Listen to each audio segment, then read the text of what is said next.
Welcome to today's Council on Foreign Relations meeting with Dr. Shashi Tharoor.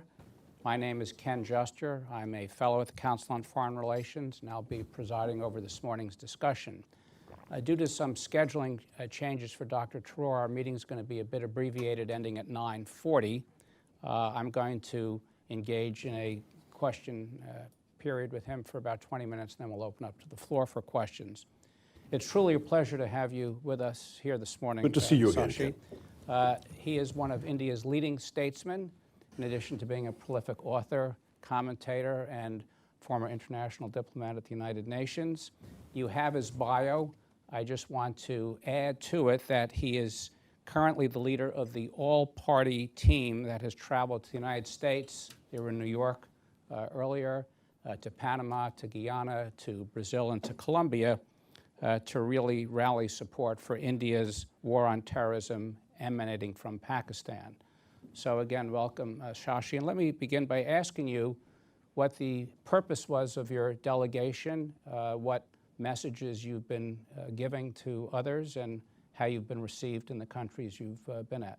Thank you, Ken. Okay, well, first of all, good to see you all here. Good morning. I have the privilege of leading this. We can't really call it an all-party delegation, but a multi-party delegation, because we have 41 parties in our lower house of parliament, and 5 of them are represented in my delegation. We also have our former ambassador in Washington with us, and we have been going to these countries as part of a sort of, if you like, a group of delegation. There are 7 going to different regions. Our region was the countries you mentioned: Guyana, Panama, Colombia, Brazil, and the US in that order. With, in fact, early morning, I beg your pardon, late night, when we first landed in New York, we went to the 9/11 memorial. And that, I think, set the tone for the trip, because we wanted to situate this problem right there in solidarity with victims of terrorism from around the world. As you remember, in 9/11, a lot of nationalities lost their lives. And for us, that became then a sort of leitmotif of our travels. Our message everywhere, and 3 of the countries I mentioned to you are Security Council members, either current or proximate next year. Panama, Guyana. Panama being next year. And then the situation, I beg your pardon, Colombia being next year. Panama and Brazil and Guyana already on it. Right. And then for us, the message was very simply to enhance their understanding and appreciation for what we had just been through, and to seek their solidarity in our fight against terrorism. And there, I can tell you, Ken, we got literally everywhere an enormously positive response. The one country where there had been a setback is too dramatic a word, but there'd been an unfortunate statement issued during our operation against the terror attacks, was Colombia, which had surprised everybody by issuing a statement of heartfelt condolences for the Pakistani victims. When we sort of situated matters in context and explained exactly what had happened, and in particular the fact that our initial strike was purely retribution, and we didn't touch a single civilian target, government target, even a Pakistani military target. We just hit terror camps of designated terrorist organizations whose addresses are known, whose names are on the UN list as well as the State Department's terrorist designated list. When we explained all of that, they withdrew their statement. And that, I think, in the end, was a useful win for us. But that small little sort of wrinkle apart, it's been, I must say, very positively smooth sailing everywhere else.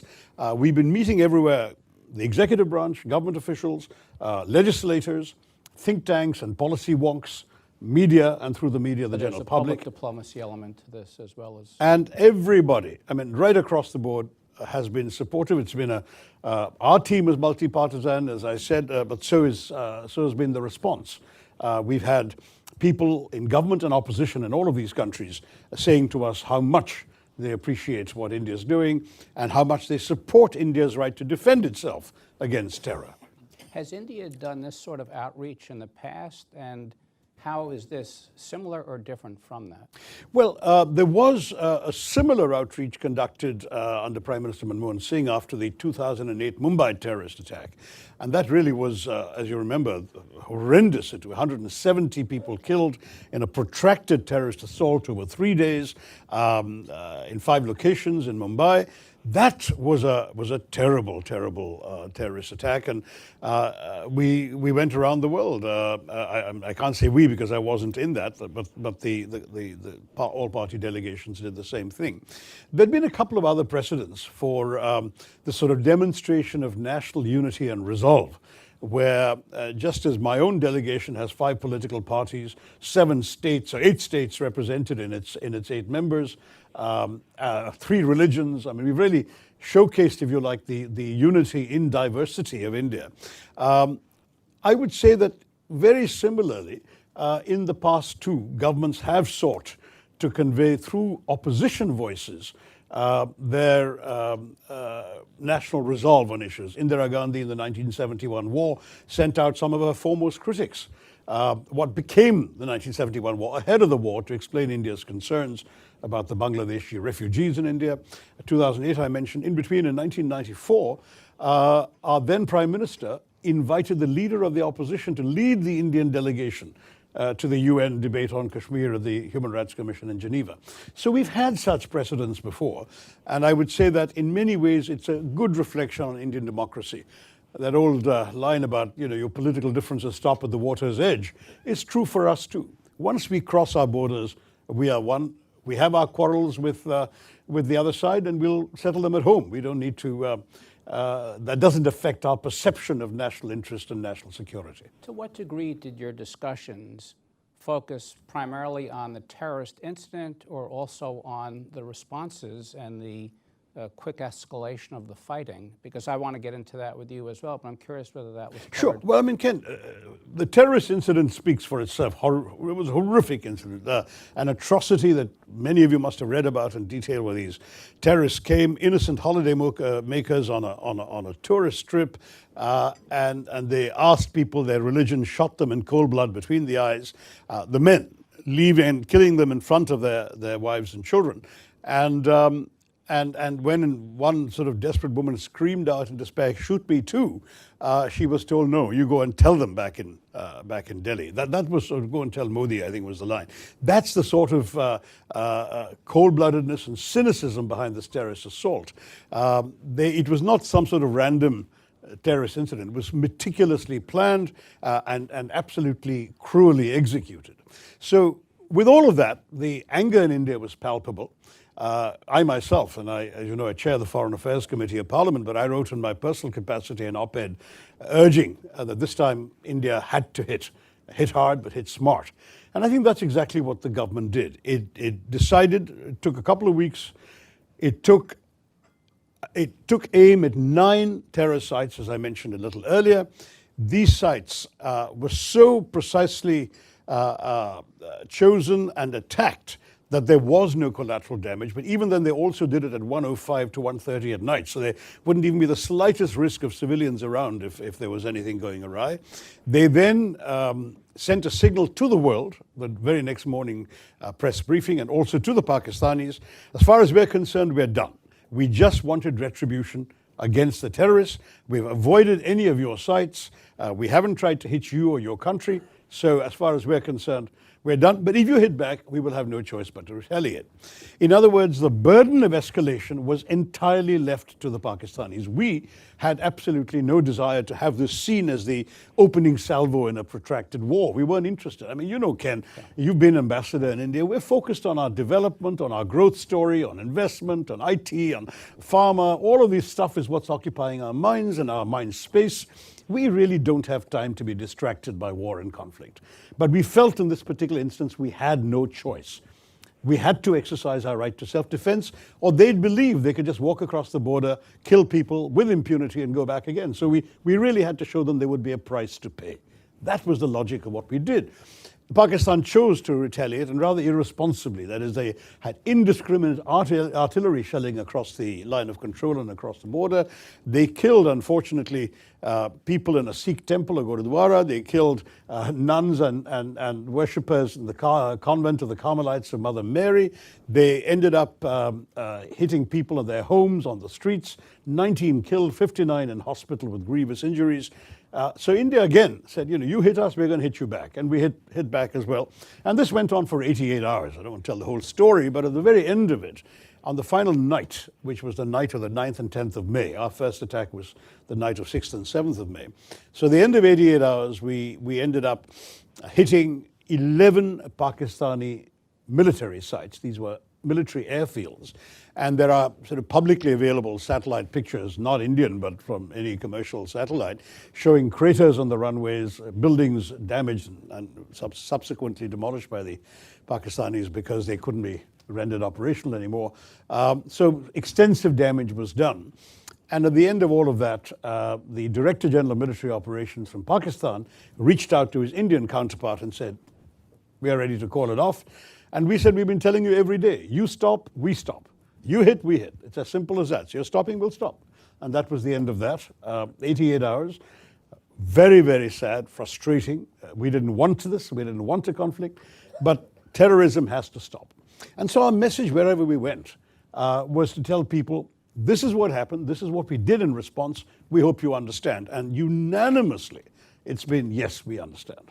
But the fact that the fighting escalated so quickly, and there was some concern about nuclear exchange potentially taking place, is this the new normal? Are we going to be stuck in an endless cycle of sort of attacks and responses? Will this help deter future attacks, or do we have nuclear brinksmanship coming up more and more? I think what happened was so far short of anything remotely approaching a nuclear threshold that the proposition, frankly, is laughable. Our Pakistani friends, I think, like to dangle this nuclear bogey to get all of you excited and anxious. But I mean, we've got a nuclear power engaged in a war right now for 2.5 years in Europe, and no one has talked about nukes yet. I mean, why would 2.5 days in India suddenly lead to fears of nuclear escalation? And when you think about conflicts between India and Pakistan, there have been 4 wars. And though this is a frustrating and unavoidable incident, it isn't anything like the wars we are talking about in the past. There's been one war since both countries went nuclear, the Kargil War of 1999. And that went on for a month almost, and nobody talked about nukes. This nuclear thing is a bogeyman, and I would urge people not to worry, because, I mean, why would anyone assume that the first option India, by the way, has already decreed a policy of no first use. So India, in any case, would never brandish a nuclear threat. Pakistan has not declared any such policy. In fact, they've implied the opposite. But we'll have to really wait for them to start seriously threatening this before anyone takes them seriously. And I honestly, on this particular point, nothing we did was an existential threat to Pakistan. It started off as calibrated retribution, and it ended up with some punitive actions against their misbehavior, but nothing more than that. But they did want to elevate that, and according to the press reports, that's what got the United States and some other countries more energized to try to facilitate a ceasefire. Yeah, well, I think that if anyone needed persuading to stop, it was the Pakistanis. And so, I mean, I'm not privy to what happened between the US and Pakistan, but I wouldn't be surprised if some of the messaging from here resulted in precisely what you're suggesting. We didn't need persuading, because from the very first day, and this is on the record because I'm not talking about anything classified here, it was right there from the very first briefing given after the initial strikes. Our message was all throughout, we are not interested in a conflict. We are just showing the terrorists and their handlers, their bases, their launch pads, what's what. This is the price you're going to have to pay. And honestly, every single day, to anyone who asked, and we had, if you look at our foreign minister's Twitter timeline, you'll see so many foreign ministers calling him and so on. Message exactly the same throughout. If they stop, we stop. And so the moment they signal they'll stop, maybe thanks to the US, in which case, many thanks, we stopped. Right. You know, it has been widely reported that Pakistan used some of its newly obtained Chinese technology in terms of jet fighters and missiles, and that India used Israeli drones. It had its S-400 air defenses provided by Russia. It had use of its BrahMos missiles. Were there lessons learned in terms of the capabilities of these technologies? The Pakistanis claim to have shot down some Indian Rafale planes and to have damaged or destroyed one S-400 system. And is there any concern that China is learning lessons from the use of its own technology against India? I mean, you're quite right about the last part of your question, that the Chinese have supplied 81% of Pakistan's defense systems. Or defense is the wrong word, offense systems in many ways. And that 81% is pretty much everything sort of at the cutting edge that Pakistan possesses. I'm not privy to the military analyses of everything that went on. I'm sure, to answer the beginning of your question, that there is a serious amount of assessment taking place. But I think the way the conflict ended speaks for itself. That is that if there were initial strikes from the other side, clearly India was able to breach Pakistan's air defenses and hit their own military fields, and what is more, do so. One of them, the Chaklala or Air Marshal Noor Khan Air Base, is 1.5 kilometers away from their general headquarters of the army in Rawalpindi. So we're talking about an exposure of Pakistani vulnerability that may well have provoked them to come and offer that truce. I mean, I think when you look at the way it evolved, I suspect that our people were quicker to learn lessons while the conflict was going on than the other side. And the results, I think, are pretty clear. In fact, recently the Pakistan Prime Minister made a statement revealing the fact that Indian strikes had gone much farther than Pakistan had anticipated. There were apparently attacks on places as far apart as Hyderabad in the south of Pakistan and Peshawar in the northwest. So you're looking at a pretty impressive demonstration of Indian military capability. Beyond that, I just don't know what the military is talking to each other about. Let me ask one last question and then open up to the floor. Throughout the crisis, the media in both countries provided diametrically opposed assessments of what was going on. Some of it was highly exaggerated, and this was done even without the use of artificial intelligence. And perhaps those different messages enabled each side to claim victory and move forward. But it also raises the question of crisis communications and whether there needs to be enhanced efforts by both India and Pakistan to be able to communicate what's really happening to each other rather than having the media control the narrative. And is this an issue that the two countries are discussing? Is it left to the back channel between the director generals for military operations? But what more can be done to have preventive measures from having an escalation continue uncontrollably? Difficult in democracies, Ken, as you know, because we saw much less of artificial intelligence than we saw of natural stupidity. I mean, if you followed some of the social media accounts, there were, we had bombed Karachi, we had taken Islamabad, God knows what else people were claiming on social media. And I believe that the Pakistanis were no better. There was a lot of nonsense going around. It's partially sort of hyper excitement in the middle of a conflict, partially, I think, the fog of war. But what was good on the Indian part, and I speak only for the Indian side because I wasn't aware of what's going on the other side, was there were regular systematic briefings conducted by our foreign secretary, the senior civil servant in the foreign ministry, and 2 military officers. And when necessary, more senior military officers. The 2 military officers, by the way, were both women. Yes. And one of them was a Muslim, just to make it very clear. This is not India, Pakistan, Hindu, Muslim, any of this nonsense. It is united India against terror. And that message came across very well as well. But just to say that at the bottom line, India did what it could to put out an official version. And sensible people relied on that. I mean, I personally didn't watch anything else except what was officially coming out, because that's at least reliable, verified, and we know that it's true. Crisis communications, for us, DGMO is the hotline. We do have sort of residual high commissions in both countries, so diplomatic messages can be passed if necessary. But at this point, frankly, when you're fighting and you're actually shooting at each other, the best thing is to leave open the hotline and leave everything else off the table. Okay. Let me open it up now to members of the council. Remember, we're on the record, and if you could state your name and your affiliation and ask your question. Nelson.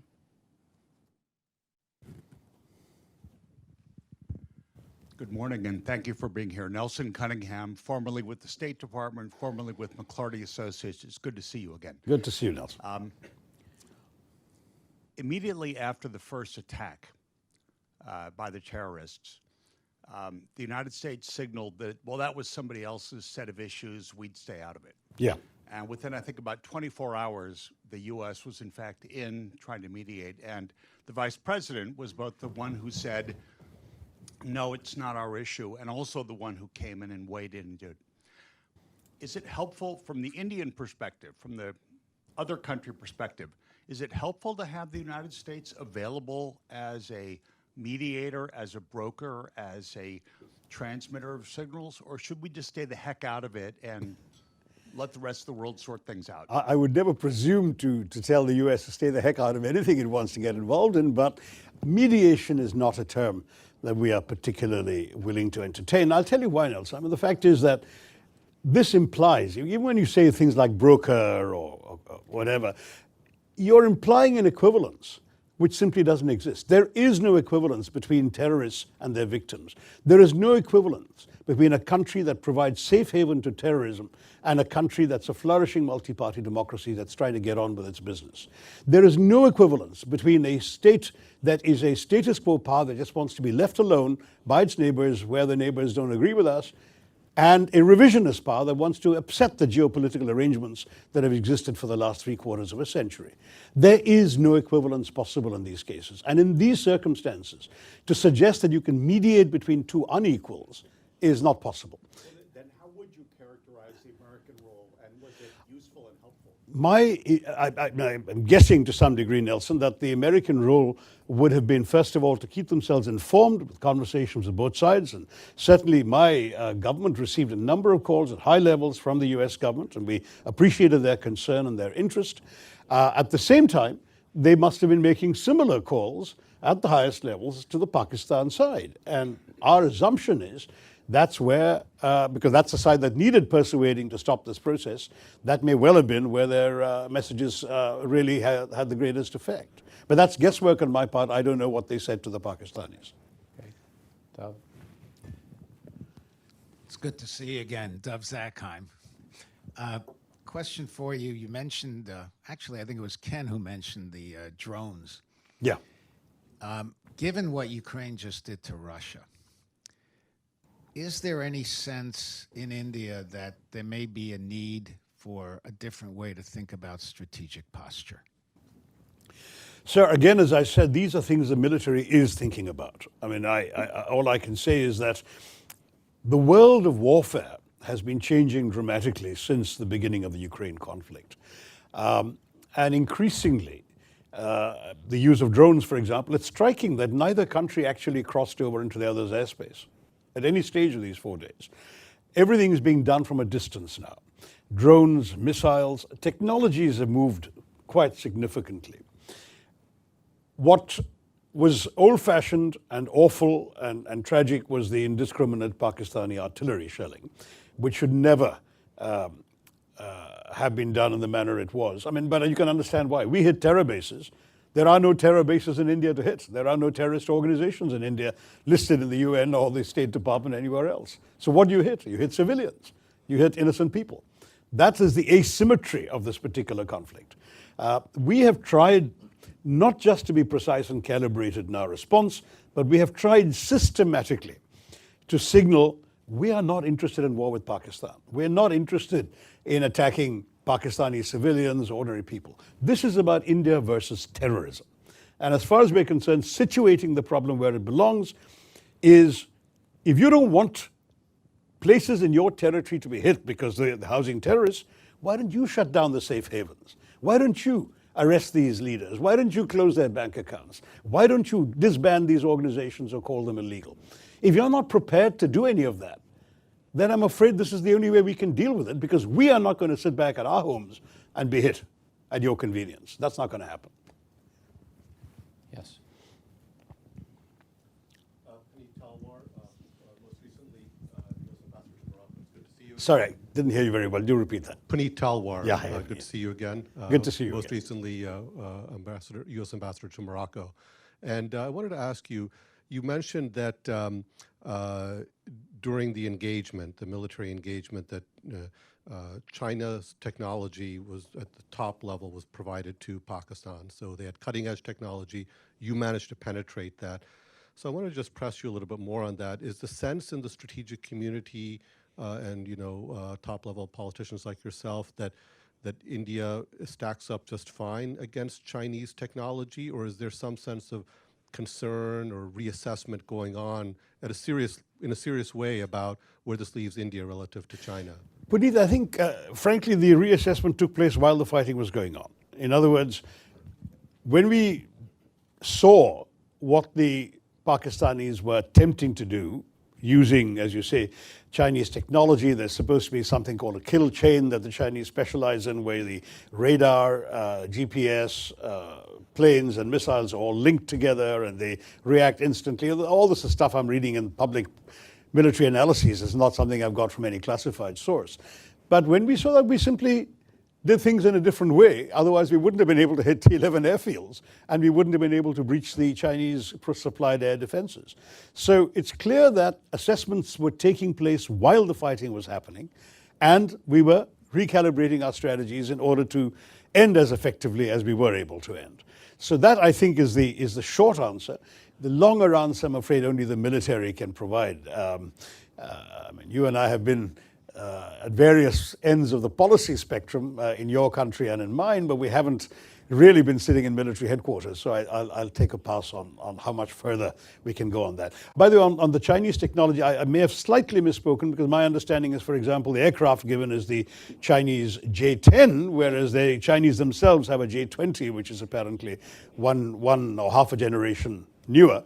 And who knows if they'll supply that. I mean, the fact is China has immense stakes in Pakistan. The largest single project of the Belt and Road Initiative is the one in Pakistan, the China-Pakistan Economic Corridor. So we have no illusions about the degree of commitment that China may well be feeling towards Pakistan. Samir. Thank you, sir. Samir Lawani from CSBA. I wanted to ask a question. Leaving aside motives, the question is about effects. So you said that we had to show them that they had to pay a price.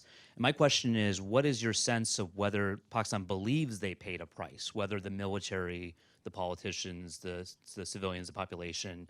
And I ask that in light of the fact that the military army chief received a 5th star. There seems to be a lot of triumphalism. So did they actually feel that price, and does that affect their behavior in the future? I think one of the principal motives for this horrific terror attack, which was signaled, by the way, a few days earlier by a speech by the Pakistani military chief, in which he made the astonishingly bigoted assertion that Muslims could not live in a non-Muslim majority country, which is kind of a bizarre thing to say, given the number of non-Muslim majority countries in which Muslims can be found, including the fact that we have 200 million Muslims in India who are living in peace with their neighbors. And one of them is a member of my delegation, I might add. He's sitting right here. So I just want to say, Sarfraz Ahmed sitting right there. I just say this simply because one of the objectives was clearly to shore up the Pakistani army in a situation where they were deeply unpopular, with the most popular leader in Pakistan sitting in jail for the last couple of years, and the economy stagnant, and the government that they have been running or manipulating not doing very well in public opinion. And clearly, whatever happened in the conflict that was bound to ensue after the terrorist strike, they were going to declare victory for the army. So there was a lot of chuckling in Delhi when the failed general became a field marshal. But I mean, that's the sort of thing that, by promoting himself, as you said, with that extra star, because that was definitely going to be the army's gain from this fight with India. They wanted, once again, to show themselves as the savior of the nation in the face of attacks by a bigger power. The fact is that they provoked those attacks. We were very happy leaving them alone. We had no desire to start this. But when they provoked these attacks by the terrorist strike, we gave them, if you like, a ready-made opportunity to come up with a narrative they'd already pre-decided they wanted. And so that's all right. That's what happened. We have no particular complaints or regrets. If that makes them feel that they can stop fighting, it saves us the bother of continuing this unnecessary fight. Remember, for India, this war is a distraction. For the Pakistani military, it's fundamental to its sense of importance, its sense of success in its own society. You know, some of you here must have read Voltaire on Prussia. In India, the state has an army. In Pakistan, the army has a state. And the army is going to do always what's in its best interest. That's essentially what we saw happening. But I do want to stress that as far as India is concerned, we don't care what they say to their public. We know what's happened. And frankly, the satellite pictures are not Indian pictures. There is absolutely no evidence that the Pakistan has been able to advance in support of its claim to have inflicted magnificent victories and great damage on India and so on. Absolutely no evidence. 2 videos came out on social media. Both turned out to be from other conflicts and other years. Nothing to do with this one. So all I'll say is more power to the Pakistani military than take it anyway. But that's what this is all about in terms of their narrative. Okay, in the back and then here. Yeah.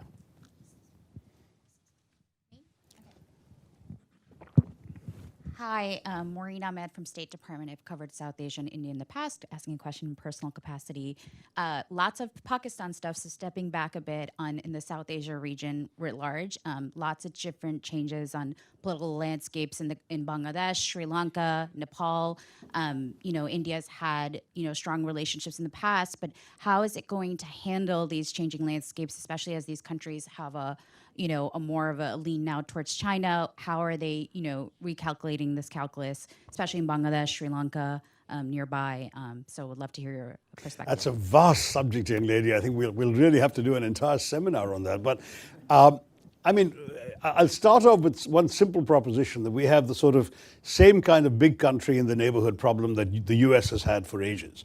I don't know how many of you remember the Mexican president, Porfirio Diaz, saying, "My poor Mexico, so far from God and so close to the United States."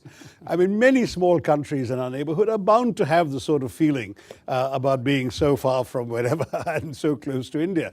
So China does come in and play a role. I mean, there's no doubt about that. They've all reached out. China can be a fairly munificent supplier of funds.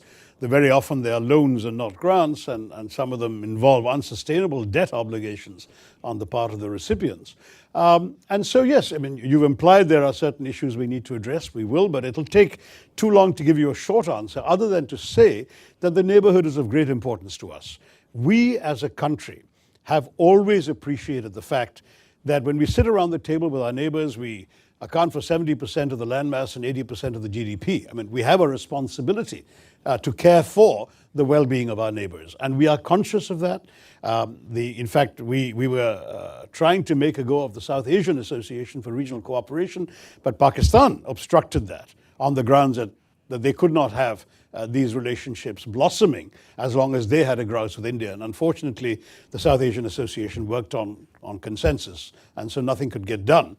India still has now revived another sub-regional organization called BIMSTEC, the Bay of Bengal Initiative, which does not include Pakistan, and sadly doesn't include the Maldives either, because they're to the west of the Bay of Bengal, but all the countries to the east, including Thailand and Myanmar, are part of this initiative. So it's not that we are in any way backing off from regional cooperation. We want it, but there are specific challenges, and it'll take too long to discuss them, but we can go country by country at some point. And I'm sure my colleagues at the Indian Embassy will be happy to help the State Department person on that.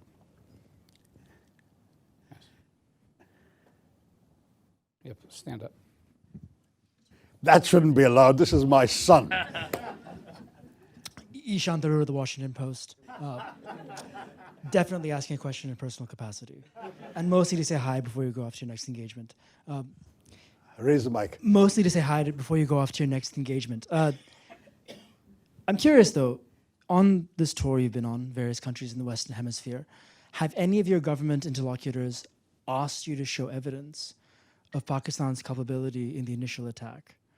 And what do you say to the repeated Pakistani denials of having any hand in the initial attack? Okay, well, I'm very glad you raised this, Ishan, though I didn't plant it, I promise you. This guy does this to his dad. Very simply, no one had any doubt, and we were not asked for evidence, but media have asked, and so you are speaking for your tribe in that in 2 or 3 places media asked this question. Let me say very clearly that India would not have done this without convincing evidence. But there were 3 particular reasons I want to draw your attention to, all of you. The first is that we've had a 37-year pattern of repeated terror attacks from Pakistan accompanied by repeated denials. I mean, Americans haven't forgotten that Pakistan didn't know, allegedly, where Osama bin Laden was until he was found in a Pakistani safe house right next to an army camp in a cantonment city. That's Pakistan. Mumbai attacks, they denied having anything to do with it. One of the terrorists was captured alive, his name, his identity, his address in Pakistan, everything was revealed. Under interrogation, he told us where he was trained, what was done.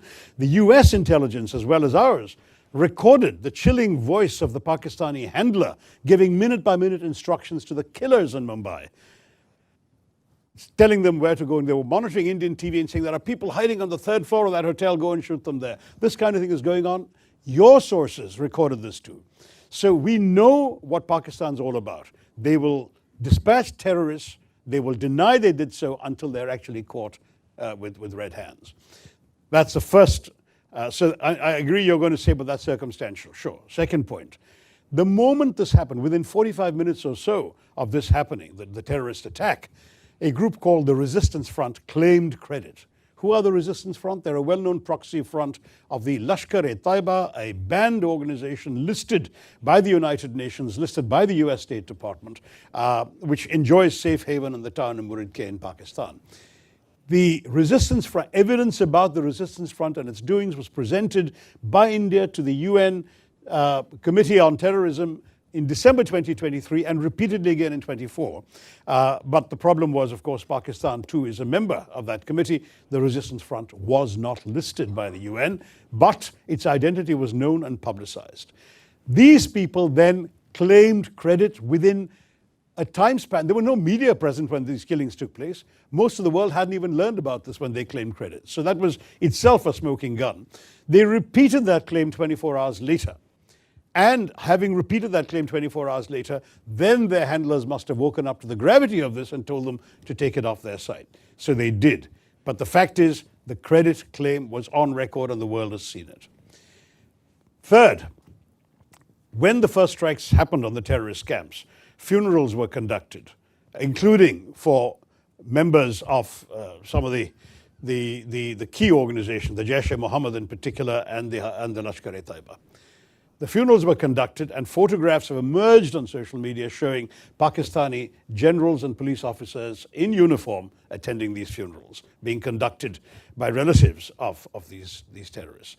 So we're looking at 3 concrete pieces of evidence as far as India is concerned. But finally, I can add to the mix, we also have intelligence services. They have been studying very carefully these terrorist attacks. They have identified at least 4 of the 5 perpetrators, and they know who they are. In fact, and I'm told, and I don't have access to the direct intelligence information, but I've been reliably informed, they know that 2 of them are Pakistanis and the other 2 were locals who had exfiltrated, is the term, out to Pakistan for training 10 years ago and clearly were sent back for this mission this time. So it's on the basis of all of this put together that we said, we know who did this and we will take action. And that's exactly what we did. I can assure you India is not the kind of country that would undertake a military operation without very solid basis for doing so.